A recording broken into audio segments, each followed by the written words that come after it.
मीरपुर नाम के शहर में तेजस अपनी पत्नी नीरू के साथ रहता था। पति पत्नी दोनों ही नौकरी करते थे।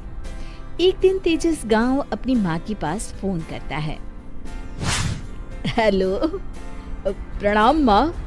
जीते रहो माँ, तुम दादी बनने वाली हो हैं? अरे वाह, ठीक है बेटा, मैं कल ही आती हूँ। जब माँ जी शहर पहुंची तो बेटे बहू ने बहुत अच्छे से स्वागत किया। लीजिए माँ जी चाय। अरे गर्मा गर्म पकोड़े ले आओ माँ के लिए। नीरू रसोई में गई और 2 मिनट में ही पकोड़े ले आई। जी ये लीजिए। बहू जादू से बनाए हैं क्या? अभी तो रसोई में गई थी। यम्मी। माँ जी, शीला रसोई में पकोड़े तल रही है, मैं बस लेकर आई। हे भगवान, मेरा धर्म भ्रष्ट कर दिया तूने। अब तो गंगा जल से शुद्धिकरण करना होगा। दूसरे दिन, माँ जी मैंने नाश्ता बना दिया है, ऑफिस जा रही हूँ। पर अभी तो घर का सारा काम पड़ा है। शीला आती ही होगी, झाड़ू पोछा बर्तन कपड़े वो सब कर लेगी। हमारे जमाने में घर का सारा काम हम ही करते थे। जी माँ जी, आप बहुत होशियार हैं, मैं घर ऑफिस दोनों नहीं संभाल पाती। तो जरूरत क्या है घर से बाहर जाकर चाकरी करने की? वैसे भी घर का काम खुद करने से घर में बरकत आती है, समझी? पर माँ जी। पर वर कुछ नहीं, इस महीने की पगार मिले फिर ऑफिस बंद। हाँ। रात को नीरू तेजस से कहती है, सुनिए जी, माँ जी बोल रही थी कि मैं नौकरी छोड़ दूं। वैसे ठीक ही तो है, अभी तुम्हें आराम की जरूरत है। फिर भी आराम कहाँ, शीला को छुड़ाने के लिए बोल रही थी। तो अब 24 घंटे में इतना काम तो कर ही सकती हो। पर जॉब पसंद है मुझे, घर पर मन नहीं लगेगा। अगले दिन जब दोनों ऑफिस के लिए निकल रहे थे, मेरी तो कोई कीमत ही नहीं है इस घर में। माँ जी, आजकल महंगाई बहुत है, रहन सहन भी बदल गया है, दोनों नौकरी करते हैं तभी ठीक रहता है। अच्छा, तू कहना क्या चाहती है? मेरा बेटा तुझे बिठा के खिला नहीं सकता? तू ही इस घर का खर्च चला रही है, हैं?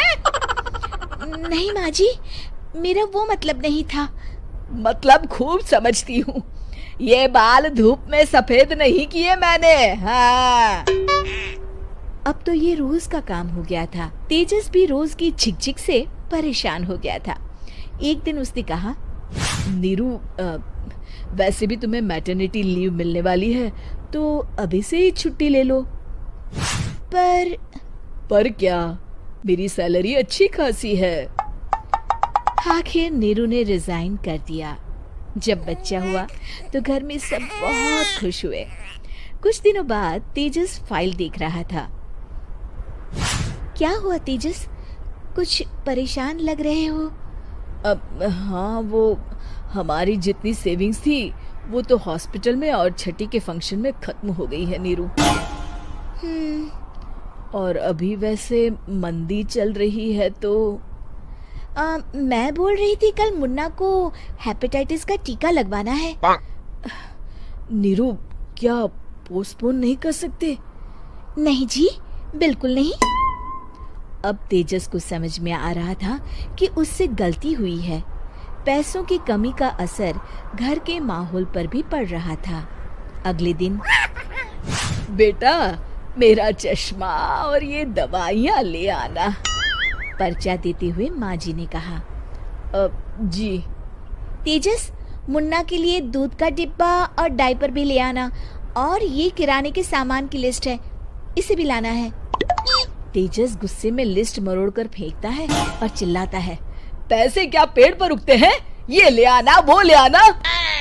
अरे पर ये जरूरत का सामान ही है। वो गुस्से में बिना कुछ कहे ऑफिस चला गया। अरे लंच तो ले जाइए। नीरू दौड़कर डिब्बा पकड़ाती है। एक दिन खाना खाने के बाद, नीरू, हम्म, अब तो मुन्ना कुछ बड़ा हो गया, तो अब तुम वापस ज्वाइन कर लो ना जॉब। पर इस रिसेशन में जॉब मिलना बहुत मुश्किल है। ट्राई तो करो। फिर मुन्ना? माँ जी है ना, और एक फुल टाइम मेड भी लगा लेंगे। पर माँ जी, उन्हें तो पसंद नहीं। तभी माँ जी वहाँ आ जाती है और प्यार से नीरू के सर पर हाथ फेरते हुए बोलती है, अब मेरी समझ में आ गया बहू, पहले के और अब के समय में अंतर है। तुम काम शुरू करो, मुन्ना की जिम्मेदारी मेरी। मेरी प्यारी माँ जी। ये कहकर नीरू उनके गले लग गई। शिक्षा, परिवर्तन संसार का नियम है, हमें भी समय के साथ चलना चाहिए। उम्मीद है कि आपको हमारी ये कहानी पसंद आई होगी। कृपया हमारे चैनल को सब्सक्राइब करें और सभी अपडेट्स के लिए बेल आइकन जरूर क्लिक करें। और हाँ, वीडियो लाइक और शेयर करना मत भूलिएगा। Bye bye.